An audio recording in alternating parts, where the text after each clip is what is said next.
आपण पाहत आहात लोकसमीक्षा न्यूज नेटवर्क आणि या आहेत आजच्या सुपरफास्ट न्यूज।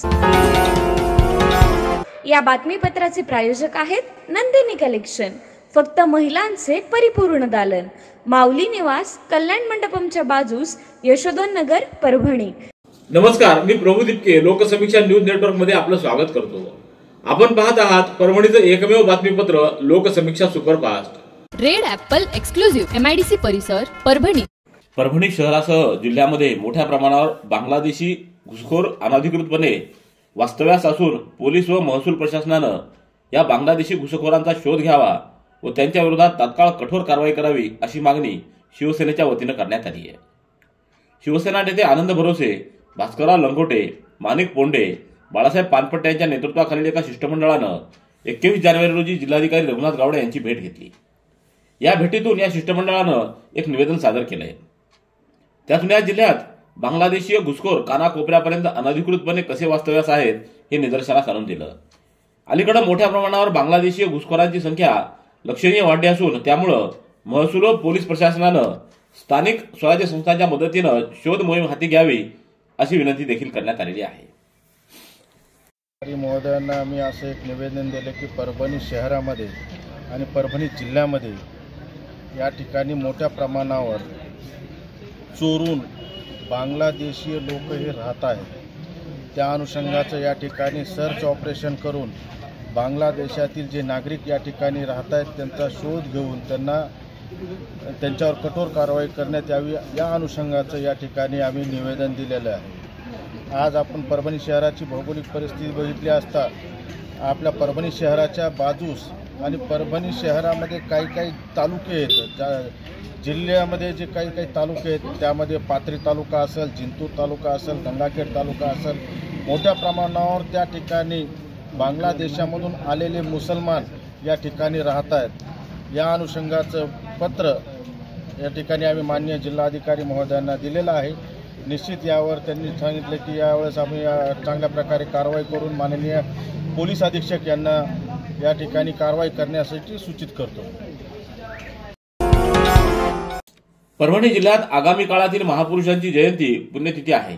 तसंच मराठा समाजाची आरक्षणाच्या मागणीसाठी विविध आंदोलनाचं स्वरूप पाहता कायदा आणि सुव्यवस्थेचा प्रश्न अबाधित ठेवण्याच्या दृष्टीनं 16 ते 31 जानेवारी 2025च्या मध्यरात्रीपर्यंत महाराष्ट्र पोलीस अधिनियमाचं 1951 कलम 37 लागू करण्यात येत असल्याचं जिल्हाधिकारी रघुनाथ गावडे यांनी प्रसिद्धी पत्रकाद्वारे कळविलंय।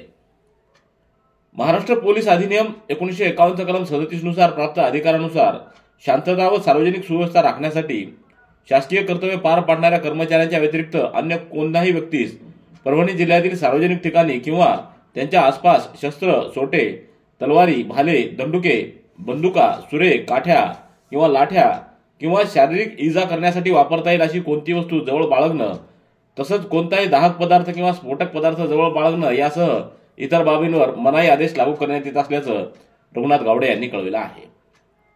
विवाह सोहळा, साखरपुडा, वाढदिवस, मुंज, डोहाळे आदींसाठी सर्व सुविधांनी युक्त पारवेकर यांचे सखा गार्डन मंगल कार्यालय, विसावा कॉर्नर, जिंतूर रोड, परभणी। मंगल कार्यासाठी सुसज्ज हॉल, 1000 आसन व्यवस्था, प्रशस्त भोजन कक्ष, 5 रूम्स सह सर्व सुविधा उपलब्ध, पार्किंगची सुविधा, caterers, stage decoration, sound system, आसन व्यवस्थेची सुविधा। एक वेळ अवश्य भेट द्या। सखा गार्डन मंगल कार्यालय, विसावा कॉर्नर, जिंतूर रोड, परभणी। संपर्क गोविंद भालेराव व नामदेव ढवळे। मोबाईल क्रमांक 94 05 76 66 43 आणि 99 75 60 74 02। गेल्या काही वर्षापासून परभणी शहरासह जिल्ह्यातील सर्वसामान्य प्रवासी अक्षरशः भंगारात निघालेल्या एसटी बसेसमधून जीव मुठीत घेऊन प्रवास करत असून राज्य परिवहन महामंडळानं या जिल्ह्याकरिता नव्या कोऱ्या किमान 100 बसेस उपलब्ध करून द्याव्यात अशी मागणी आमदार राजेश विटेकर यांनी परिवहन मंत्र्यांना सादर केलेल्या निवेदनाद्वारे केली आहे। राज्याचे परिवहन मंत्री प्रताप सरनाईक यांची आमदार विटेकर यांनी मंगळवारी भेट घेतली। त्यातून जिल्ह्यातील परभणी विभागीय कार्यालयांतर्गत विविध आगारातील बसेसच्या अवस्थेबद्दल वस्तुस्थिती त्यांच्या निदर्शनास आणून दिली। परभणी विभागीय कार्यालयांतर्गत विविध आगारातील बसेसच्या अवस्थेबद्दल ही वस्तुस्थिती सांगताना त्यांनी भंगार झालेल्या बसेसचे अनेक उदाहरणं दिली। यामुळे सर्वसामान्यांमध्ये तीव्र प्रतिक्रिया उमटत असून त्याची राज्य परिवहन महामंडळानं दखल घेतली पाहिजे व जिल्ह्याकरिता 100 नव्या बसेस उपलब्ध करून द्याव्यात अशी अपेक्षा त्यांनी व्यक्त केली. तर परिवहन मंत्र्यांनी आपण याबाबत सकारात्मक कारवाई करू असं ठोस आश्वासन दिलं. परभणी शहरातील नारळपेठ भागातील एका घरात 21 जानेवारी रोजी सकाळी 9:30 वाजता गॅस सिलेंडरची गळती झाल्यामुळे आग लागली. यात स्वयंपाकघरातील साहित्य जळालं असून अग्निशामक पथकानं तत्परतेनं घटनास्थळी धाव घेत आग विझवल्यानं मोठा अनर्थ टळलाय. नारळपेठच्या बालविद्या मंदिर शाळेच्या बाजूला राहणारे भानुदास डुकरे यांच्या निवासस्थानी घरगुती गॅस सिलेंडर लिकेज झाल्यामुळे आग लागली. दरम्यान शेख चांद शेख इब्राहिम यांनी स्वतः बाईकवर आपला कॉर्नर इथं येऊन अग्निशमनच्या मुख्य कार्यालयात आगीची माहिती दिली. पथकानं बंब वाहन क्रमांक MH22N3605 न घटनास्थळी जाऊन आग आटोक्यात आणून पूर्णपणे विझवली. गॅस सिलेंडर व घरातील साहित्य आगीत जळालं, मात्र यात जीवितहानी कोणती झालेली नाही. जिंतूर येथील रहिवासी असणारे ग्रामपंचायत अधिकारी संजय भवाळे हे नेहमी सामाजिक उपक्रम आयोजित करून विविध उपक्रमात सहभागी होत योगदान देत असतात. संजय भवाळे यांच्या लग्नाचा 18वा वाढदिवस असल्या कारणानं त्यांनी अनावश्यक खर्च न करता काहीतरी चांगला उपक्रम घ्यावा या उद्देशानं त्यांच्या लग्नाचा वाढदिवस वृद्धाश्रमातील ज्येष्ठ असणाऱ्या वृद्धांसोबत साजरा केला आहे. 21 जानेवारी रोजी आसोला पाटी येथील स्नेह ज्येष्ठ नागरिक महिला वृद्धाश्रमामध्ये लग्नाच्या वाढदिवसाचा कार्यक्रम त्यांनी आयोजित केला. या कार्यक्रमात ग्रामपंचायत अधिकारी संजय सूर्यवंशी, मनोहर आर्वीकर, सुधीर भवाळे, ग्रामपंचायत अधिकारी सूर्यकांत सावंत, वृद्धाश्रमाच्या संचालिका सुनीता आहिरे, व्यवस्थापक लीला पाठक, भवाळे यांच्या मातोश्री व परिवार उपस्थित होता. गुडघे दुखत आहेत? आता काळजी नको. आयुर्वेदिक उपचाराने गुडघ्यावर उपचार करा आणि जगा आनंदी आयुष्य. बालाजी आयुर्वेदिक निसर्गोपचार केंद्र, तलाठी कार्यालयाच्या पाठीमागे, वसमत रोड, परभणी. संपर्क डॉक्टर गोविंद कामटे. मोबाईल क्रमांक 9923300914. परभणी शहरातील गणेशनगर येथून मुलगी निघून गेली असून तिच्या नातेवाईकांनी केलेल्या तक्रारीवरून पोलिसांचा शोध सुरू आहे. खालील वर्णनाची मुलगी कोणाला आढळून आल्यास त्यांनी पोलीस निरीक्षक नारळपेठ यांच्याशी संपर्क साधावा असं आवाहन करण्यात आलंय. गणेशनगरातील अर्चना संतोबा बनसोडे यांच्या तक्रारीवरून त्यांची मुलगी मोहिनी संतोबा बनसोडे ही 19 वर्षीय मुलगी 5 जानेवारी रोजी दुपारी 12 वाजता राहत्या घरातून निघून गेली आहे. या प्रकरणी नारळपेठ पोलिसात मिसिंग तक्रार दाखल करण्यात आलेली आहे. या मुलीचं वर्णन रंग गोरा, बांधा मध्यम, केस छोटे भुरकट काळे, उंची 5 फूट व पोशाख काळ्या रंगाची जीन्स पॅन्ट व क्रीम रंगाच्या पांढऱ्या पट्ट्या असलेलं टी-शर्ट असा आहे. तिला मराठी व हिंदी बोलता येतं. अशा वर्णनाची मुलगी आढळून आल्यास नारळपेठ पोलिसांशी संपर्क साधावा असं आवाहन करण्यात आलंय.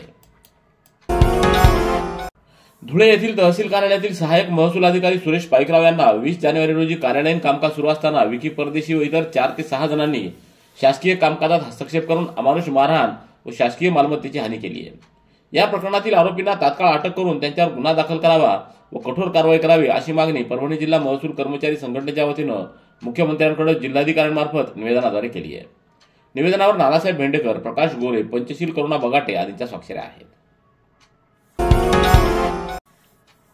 धर्मापुरी येथील ज्ञानसाधना प्रतिष्ठान पब्लिक स्कूल इथं वर्ग नर्सरी ते 11वीच्या विद्यार्थ्यांसाठी 21 जानेवारी ते 27 जानेवारी या कालावधीमध्ये क्रीडा सप्ताहाचं आयोजन करण्यात आलं. या प्रसंगी कार्यक्रमाचे अध्यक्ष म्हणून शिवसाम सोनटके हे उपस्थित होते. तर प्रमुख पाहुण्या म्हणून गंगाबाई शिवसाम सोनटके यांच्यासह विभाग प्रमुख PV Kadam, SB Thorat, MS Sawant आदींची उपस्थिती होती. या प्रसंगी सर्वप्रथम मान्यवरांच्या हस्ते हॉकीचे जादूगार मेजर ध्यानचंद यांच्या प्रतिमेचं पुष्पहार अर्पण करून पूजन करण्यात आलं. त्यानंतर मान्यवरांचं स्वागत व सर्व खेळाडूची शपथ सामुदायिक स्वरूपात देण्यात आली. या क्रीडा सप्ताहामध्ये संगीत खुर्ची, लिंबू चमचा, बटाटा रेस, धावणे, कबड्डी, क्रिकेट, खो खो या खेळांचं आयोजन करण्यात आले. महिला व बालविकास विभाग परभणी यांच्या वतीनं आयोजित चाचा नेहरू बाल महोत्सव सांस्कृतिक स्पर्धा समूह नृत्य मुले मुली या वयोगटामध्ये समूह नृत्य स्पर्धेत बालविद्या विहारच्या संघानं प्रथम क्रमांक पटकावला आहे. यावेळी इतर अनेक उत्कृष्ट समूह नृत्यातील संघांना मागे सारत उत्कृष्ट सादरीकरण, अचूक टायमिंग व दमदार परफॉर्मन्सच्या जोरावर या विद्यार्थ्यांनी आपल्या नृत्याचा व अदाकारीनं सर्व प्रेक्षकांची मन जिंकत पहिला क्रमांक पटकावला आहे. सर्व विजयी स्पर्धकांचा बक्षीस सन्मान सोहळा जिल्हा महिला व बालविकास अधिकारी कैलास तिडके व मान्यवरांच्या शुभ हस्ते संपन्न झाला. Red Apple furniture, smart furniture for smart people, exclusive Parbhani शहरातील भव्य शोरूम रेड ॲपल एक्सक्लुझिव्ह, भारतातील स्मार्ट फर्निचर ब्रँड आता आपल्या परभणी शहरामध्ये. हो आता आपल्या परभणी शहरामध्ये या अंतर्गत ऑफिस, बेडरूम, डायनिंग, लिव्हिंग इत्यादी प्रकारचे फर्निचर आपणास मिळेल. Bedroom set, bed, dressing table, sofa set, कपाट, डायनिंग टेबल, टीपॉय आणि स्टील फर्निचर इत्यादी सर्व प्रकारचे फर्निचर तेही आकर्षक किमतीमध्ये उपलब्ध आहे. एक वेळ अवश्य भेट द्या. रेड ॲपल फर्निचर, MIDC परिसर, भारतीय स्टेट बँकेच्या जवळ, परभणी. परभणी तालुक्यातील कारेगाव केंद्रांतर्गत असलेल्या जिल्हा परिषद उच्च प्राथमिक शाळा मटकराळा इथं प्रजासत्ताक दिनानिमित्त शालेय क्रीडा स्पर्धांना मोठ्या उत्साहात सुरुवात झाली. शाळेचे मुख्याध्यापक नामदेव निलावार यांच्या हस्ते श्रीफळ फोडून क्रीडा स्पर्धांना सुरुवात झाली. क्रीडा प्रमुख मोहम्मद हुसेन यांनी 1ली ते 8वीच्या विद्यार्थ्यांचे विविध खेळ घेतले. यामध्ये लिंबू चमचा, दोरीवरच्या उड्या, बेडूक उड्या, थैला रेस, रनिंग, संगीत खुर्ची, 3 टांगी दौड इत्यादी खेळांनी सर्व मैदान गजबजून केलं. क्रीडा स्पर्धा यशस्वी करण्यासाठी कैलास सुरवशे, मुंजा कुंठे, स्वाती विभूते, भारत टोके, स्नेहा ढगारे आदींनी पुढाकार घेतला.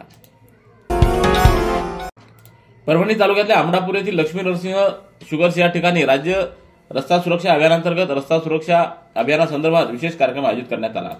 यावेळी ज्येष्ठ सामाजिक कार्यकर्ते ॲडव्होकेट नची जाधव हे अध्यक्षस्थानी होते, तर उपप्रादेशिक परिवहन अधिकारी श्रीमती अश्विनी स्वामी या मार्गदर्शक म्हणून उपस्थित होत्या. यावेळी श्रीमती स्वामी यांनी वाहतुकीच्या नियमांचं काटेकोरपणे पालन करणं गरजेचं आहे. मानवी जीवनाचं महत्त्व लक्षात घेऊन नियम आणि कायद्याचं पालन केलं पाहिजे असं त्यांनी म्हटलं. परभणीच्या प्रियदर्शिनी इंदिरा गांधी स्टेडियमवर नुकत्याच पार पडलेल्या डॉक्टर्स क्रिकेट लीग स्पर्धेत जिंतूरच्या JDS स्पोर्टन क्रिकेट संघानं परभणीच्या IMA संघावर 8 गडी राखून विजय प्राप्त करत सलग तिसऱ्यांदा प्रथम क्रमांक पटकावला. 15 जानेवारी ते 19 जानेवारी दरम्यान झालेल्या स्पर्धेत एकूण 12 संघ सहभागी झाले होते. त्यापैकी जिंतूर डॉक्टर असोसिएशनच्या JDS स्पोर्टन क्रिकेट संघानं संपूर्ण स्पर्धेत उत्कृष्ट सांघिक खेळाचं प्रदर्शन करून तिसऱ्यांदा प्रथम क्रमांक पटकावला आहे. या संघाला doctor Ajay Chavan, doctor Ramesh Rathod, doctor Amol Chavan व डॉक्टर प्रदीप कापसे यांच्या शुभ हस्ते प्रथम क्रमांकाचं विजयी पारितोषिक रोख 25,000 आणि चषक देऊन सन्मानित करण्यात आलं. पाथरी रोडवरील जिजाऊ औद्योगिक प्रशिक्षण संस्थेमध्ये 3 दिवसीय राज्यस्तरीय फॅकल्टी डेव्हलपमेंट प्रोग्रामचं आयोजन 18 ते 20 जानेवारी दरम्यान करण्यात आलं. फॅकल्टी डेव्हलपमेंट प्रोग्रामसाठी मुख्य मार्गदर्शक म्हणून Kailas Gurav, master trainer L&T skill trainer academy यांची उपस्थिती होती. कार्यक्रमाच्या उद्घाटनपर भाषणात प्राचार्य ज्ञानेश्वर तरवटे यांनी संस्थेमार्फत आयोजित केल्या जाणाऱ्या विविध कार्यक्रमांची माहिती दिली. तसंच भविष्यात ITIच्या क्षेत्रात नावलौकिक मिळावा यासाठी करण्यात येणाऱ्या विविध योजना व कार्यक्रमांची माहिती देण्यात आली. या प्रशिक्षणार्थ्यांसाठी एकूण 27 निदेशकांनी नोंदणीकृत प्रशिक्षण घेतलं, तर बाहेर जिल्ह्यातील निदेशकांसाठी ऑनलाईन प्रशिक्षणाचं देखील आयोजन करण्यात आलं होतं. पाथरी तालुक्यातल्या बोरगावान इथं देवनांदरा जिल्हा परिषद सर्कलच्या शिवसेना युवासेना शाखेच्या वतीनं हिंदू हृदय सम्राट शिवसेना प्रमुख बाळासाहेब ठाकरे यांच्या जयंतीनिमित्त 21 जानेवारी रोजी मोफत नेत्र तपासणी शिबिर तसंच अल्पदरात मोतीबिंदू शस्त्रक्रिया शिबिर आणि नागरिकांची आरोग्य तपासणी करण्यात आली. या शिबिरात 150 वर रुग्णांची तपासणी करण्यात आली आहे. त्यात मोतीबिंदू असलेले 12 रुग्ण आढळून आलेत. या शिबिरासाठी सिद्धेश्वर इंगळे, केशव खुडे, भाऊराव इंगळे, विठ्ठल कदम, कृष्णा कांबळे, डॉक्टर स्वामी, सुरेश इंगळे आदींची उपस्थिती होती. परभणी शहरातील क्रांती चौक परिसरातील एका घराला इलेक्ट्रिक शॉर्ट सर्किटनं आग लागल्याची घटना 21 जानेवारी रोजी दुपारी 1:15 वाजल्या सुमारास घडली. या दुर्घटनेत स्वयंपाकघरातील फ्रीज व इतर साहित्य जळालं. पंजाब नॅशनल बँकेच्या शेजारी असलेल्या नारायण कानडे यांच्या घरी स्वयंपाकघरामध्ये इलेक्ट्रिक शॉर्ट सर्किट झाल्यानं आग लागली. याबाबतची माहिती अग्निशामक विभागाला कळताच अग्निशमन अधिकारी DU राठोड यांच्या मार्गदर्शनाखाली जवान सर्जेराव मुंडे, अक्षय पांढरे, निखिल बेंडसुरे, समीर सिद्दीकी यांनी या ठिकाणी धाव घेत ही आग विझवली. साक्षरतेकडून समृद्धीकडे या संकल्पनेवर आधारित नवभारत साक्षरता कार्यक्रम 2024-25 अंतर्गत जिल्हास्तरीय उल्हास मेळाव्याचं आयोजन 20 जानेवारी रोजी जिल्हा परिषद कन्या प्रशालेत शिक्षण विभाग व जिल्हा शिक्षण प्रशिक्षण संस्था यांच्या संयुक्त विद्यमानं करण्यात आलं. जिल्हास्तरीय उल्हास मेळावा हा संपन्न झाला आहे. यावेळी कार्यक्रमाचं उद्घाटन जिल्हाधिकारी रघुनाथ गावडे यांच्या हस्ते करण्यात आलं, तर अध्यक्षस्थानी जिल्हा परिषदेच्या मुख्य कार्यकारी अधिकारी नतीशा माथुर यांची उपस्थिती होती. यावेळी शिक्षणाधिकारी संजय ससाने, सुनील पोलास, डॉक्टर विकास सलगर आदींची उपस्थिती होती. परभणी तालुक्यातल्या सुरपिंपरी इथं 17 जानेवारी रोजी माता पालक मेळावा व तिळगुळ वाटपाच्या कार्यक्रमाचं आयोजन करण्यात आलं. कार्यक्रमाच्या अध्यक्षस्थानी सरपंच अंजली बाबर या होत्या, तर प्रमुख पाहुणे म्हणून शाळेचे मुख्याध्यापक गोपाळ कोटलवार, प्राथमिक आरोग्य केंद्र सुरपिंपरी येथील आरोग्य अधिकारी डॉक्टर ज्योती येरमे, सिस्टर तावडे आदींची उपस्थिती होती. कैलासवासी पुंजाजी बाबा प्रतिष्ठान व लोककला विकास मंचाच्या वतीनं संभाजीनगर इथं आयोजित लोककला महोत्सवात शाहीर नामदेव लहाडे यांना काव्यरत्न राज्यस्तरीय पुरस्कार देऊन सन्मानित करण्यात आलं। यावेळी प्रतिष्ठानचे अध्यक्ष एकनाथ त्रिभुवन, उद्घाटक ऋषिकेश कांबळे, शाहीर अशोक बागुल, अशोरबा सोनटके, बाबारा आर्वीकर, रमा हिवाळे, प्रभाकर खिल्लारे आदींची उपस्थिती होती। रेड ॲपल एक्सक्लुझिव्ह MIDC परिसर परभणी। याबरोबरचे बातमीपत्र संपलं। पुन्हा भेटूया उद्याच्या सुपरफास्ट बातमीपत्रात। पाहत रहा लोकसमीक्षा। तुम्हाला हे बातमीपत्र कसं वाटलं याबद्दल आपली प्रतिक्रिया नोंदवा। दररोजचे अपडेट्स मिळवण्यासाठी लोकसमीक्षा चॅनलला सबस्क्राईब करा। धन्यवाद।